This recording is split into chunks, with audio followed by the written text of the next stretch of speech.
Pernah nggak sih kamu sadar ada pergeseran aneh gitu pas kita tumbuh dewasa? Oh, ini soal SpongeBob sama Squidward ya? Nah, itu dia.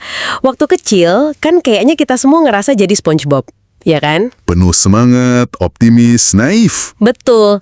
Tapi makin kesini, kok rasanya makin banyak dari kita yang bangun pagi, lihat cermin, yang muncul malah muka Squidward.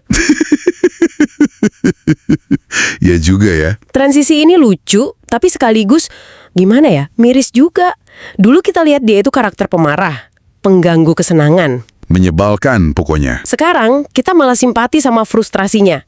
Coba bayangin deh, kamu kejebak di kerjaan yang kamu benci. Mimpi jadi seniman rasanya jauh banget. Dan parahnya lagi, diapit dua tetangga yang energinya nggak habis-habis. Relate banget kan? Dan perasaan relate inilah yang sebenarnya menarik banget buat kita bedah. Ini bukan sekedar karakter kartun lagi. Udah jadi simbol ya. Betul. Jadi hari ini kita bakal coba bongkar total karakter Squidward Tentacles. Kita lihat dari kepribadiannya, traumanya, sampai ke filosofi hidup yang mungkin dia anut tanpa sadar. Oke, kita akan coba cari tahu kenapa sih gurita yang sinis, pesimis, dan egois ini justru terasa begitu manusia dan nyata buat kita yang udah dewasa. Siap-siap, kita akan menyelam lebih dalam ke pikiran Squidward. Mari kita mulai. Oke, kita mulai dari mana nih buat ngebongkar lapisan-lapisan penderitaan Squidward? Mungkin dari dasarnya dulu kali ya, kepribadiannya? Tepat. Untuk ngertiin kenapa dia begitu, kita bisa lihat dari cetak biru psikologisnya. Banyak analisis yang ngarahin kalau Squidward ini tipe kepribadiannya ISFP. ISFP. Iya, julukannya The Adventurer.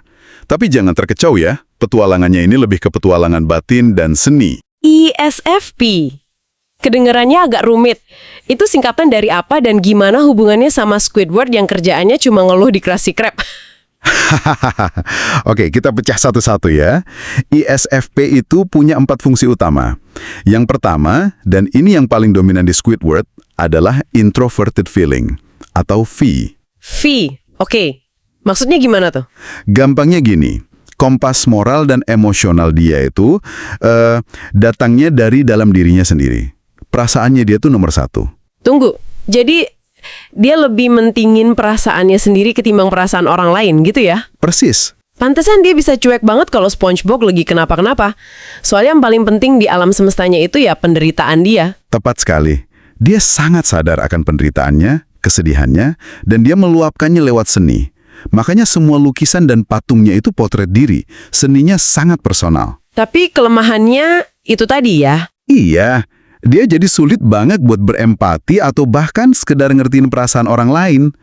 Dunianya ya isinya cuman dia. Oke, itu ngejelasin sisi egoisnya. Terus, fungsi kedua apa? Yang kedua itu extroverted sensing atau SE. Nah, ini yang bikin dia sangat peka sama dunia luar, tapi dari segi estetika dan panca indera. Oh, Coba deh perhatiin, dia kan terobsesi sama kenyamanan, keindahan, rumah yang bersih, makanan enak, mandi busa yang rileks. masuk akal. Itu juga ngejelasin kenapa dia bisa stres berat cuma gara-gara SpongeBob dan Patrick main di halamannya. Betul, karena itu merusak estetikanya. Buat kita mungkin sepele, tapi buat dia yang punya SE tinggi, itu kayak serangan langsung ke dunianya yang harusnya indah dan teratur. Analogi yang bagus? Lanjut yang ketiga, ada introverted intuition atau NI. Ini fungsi yang lebih abstrak. Oke. Dia mengamati dunia sekitarnya dan coba cari pola. Sayangnya, buat Squidward, pola yang selalu dia temukan adalah alam semesta ini benci banget sama gue. Haha, dia yakin ada konspirasi kosmik yang sengaja dibuat untuk bikin hidupnya sial. Dan keyakinan itu jadi self-fulfilling prophecy kan. Dia udah expect hal buruk terjadi, jadi reaksinya berlebihan, dan malah bikin situasi jadi makin buruk. Lingkaran setan. Benar. Dan yang terakhir, fungsi keempatnya yang paling lemah, yaitu extroverted thinking atau T. T. Oke. Ini soal logika dan standar eksternal. Karena fungsi ini lemah, dia jadi gampang banget terintimidasi sama standar kesuksesan orang lain. Kayak Squilliam. Nah, itu dia. Dia butuh pengakuan dari luar untuk merasa berharga. Tapi di saat yang sama, fungsi V-nya yang dominan bilang, aku cuma mau damai dan tenang. Jadi ada konflik internal terus-menerus ya? Betul. Konflik antara butuh validasi luar dan butuh kedamaian batin, inilah yang bikin dia tersiksa. Wow, itu detail banget. Jadi tipe ISFP ini kayak cetak biru dari semua sifatnya. Artistik, sensitif, egois, tapi sekaligus rapuh. Tepat. Tapi kan, cetak biru itu belum jadi bangunan. Pasti ada kejadian atau orang tertentu yang, memicu semua sisi negatif ini kan? Nah, ini kita masuk ke pertanyaan krusial. Penderitaannya yang kronis itu bukan bawaan lahir, itu dibentuk. Dan kalau kita cari pemicu terbesarnya, Jangan-jangan, Squilliam Fancyson? semua jalan akan mengarah ke satu nama itu, Squilliam Fancyson. Squilliam. Si gurita super kaya dengan alis tunggal yang menyebalkan itu. Dia ini cerminan dari semua hal yang Squidward inginkan, tapi nggak akan pernah bisa dia dapat. Sukses, diakui, kaya raya, dan yang paling parah, Squilliam tahu banget cara neken tombol yang bikin Squidward meledak. Betul sekali. Squilliam itu bukan sekedar rival.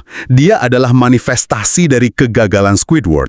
Setiap kali dia muncul, dia kayak bawa cermin besar dan maksa Squidward buat ngaca. Dan ini kelihatan jelas banget di episode legendaris Ben Geeks. Oh, tentu saja. Di episode itu, Squidward kan awalnya nggak peduli.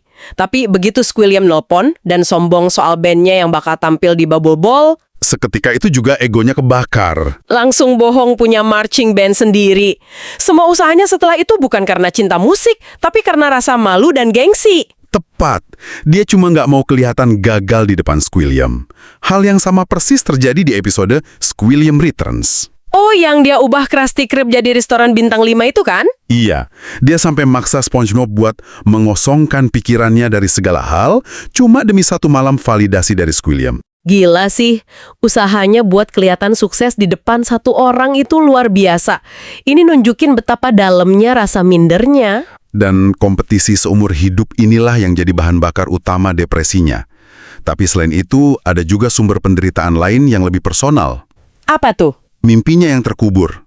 Ada satu adegan yang singkat tapi dampaknya luar biasa, di mana kita lihat Squidward berdiri di depan nisan bertuliskan, Harapan dan mimpi Squidward. "Iya, aku ingat adegan itu."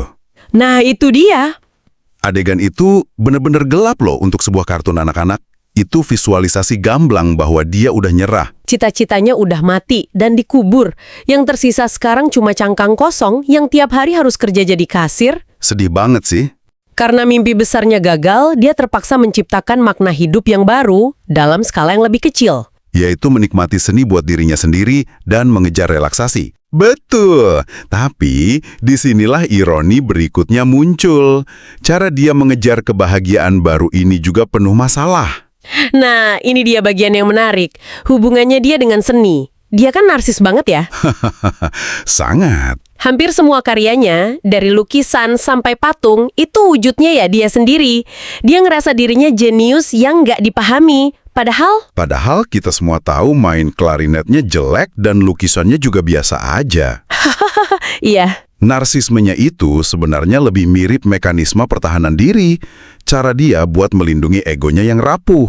Coba kita lihat di episode Artist Unknown. Waktu dia jadi guru seni buat SpongeBob, Iya, dia ngajarin semua teori seni yang kaku, tapi begitu SpongeBob bikin patung David yang sempurna hanya dengan satu pahatan, Squidward nggak bisa terima. oh ya, dia malah bilang SpongeBob melanggar semua aturan. Padahal seni kan harusnya bebas. Puncaknya, saat kritikus seni datang dan memuji patung karya SpongeBob, satu-satunya yang dikritik apa?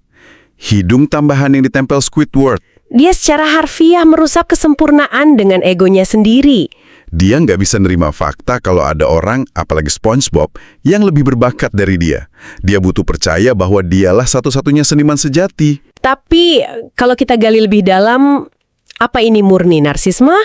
Atau ada sesuatu yang lebih dalam? Kayak misalnya keterikatannya sama klarinetnya itu. Nah, kamu nangkep poin penting. Episode Squidward in Clarinetland itu nunjukin. Oh, yang dia sampai halusinasi gila-gilaan itu ya? Iya, cuma karena kehilangan klarinetnya di loker selama beberapa menit, dia langsung ngalamin halusinasi parah. Dia masuk ke dunia surreal. Perjalanan mental itu beneran kacau sih. Dia sampai berakhir di dalam mesin pinball raksasa dengan muka SpongeBob dan Patrick. Semua itu terjadi di kepalanya. Nah, itu kan reaksi yang nggak normal. Itu nandain kalau klarinet itu bukan cuma alat musik buat dia. Jadi apa dong? Itu semacam pelampung emosionalnya. Satu-satunya pegangan dia biar nggak tenggelam dalam lautan depresi. Kehilangan klarinet, bahkan sesaat, sama dengan kehilangan satu-satunya hal yang memberinya arti. Oke, jadi narsismenya itu bentuk pertahanan diri yang putus asa. Masuk akal. Tepat. Oke, jadi dia frustrasi dengan mimpinya yang gagal dan tetangganya yang berisik.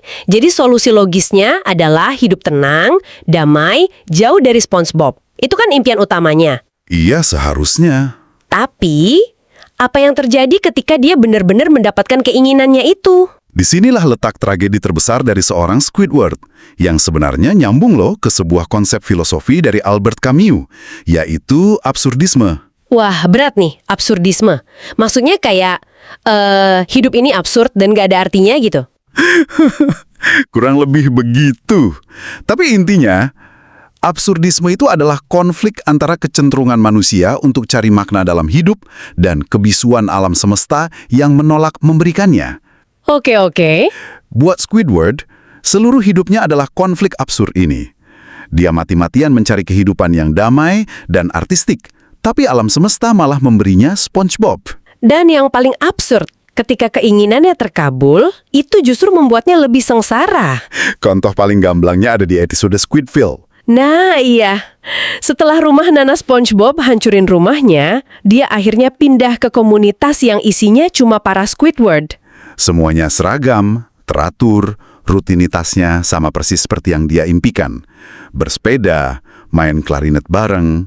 Harusnya ini surga dunia buat dia. Harusnya, tapi apa yang terjadi setelah beberapa hari? Dia bosan setengah mati. Kehidupan yang teratur tanpa celah itu ternyata monoton dan hampa. Dia mulai kangen kekacauan, bahkan kangen suara tawa SpongeBob. Akhirnya, dia malah pakai peniup gelembung buat mengganggu para Squidward lain dan kabur dari surganya sendiri. Lalu ada lagi episode SB129. Waktu dia nggak sengaja beku, terus terdampar di masa depan. Lalu ke masa lalu, dan puncaknya, dia terdampar di sebuah kehampaan putih tanpa batas, sendirian, total. Secara teori, itu puncak impilannya. Kedamaian absolut. Nggak ada SpongeBob, nggak ada Patrick, nggak ada suara. Tapi apa reaksinya? Dia justru panik dan ketakutan. Dia teriak-teriak dalam kesendirian. Dia sadar kalau sendirian selamanya itu ternyata neraka. Ini ironi yang paling menyakitkan.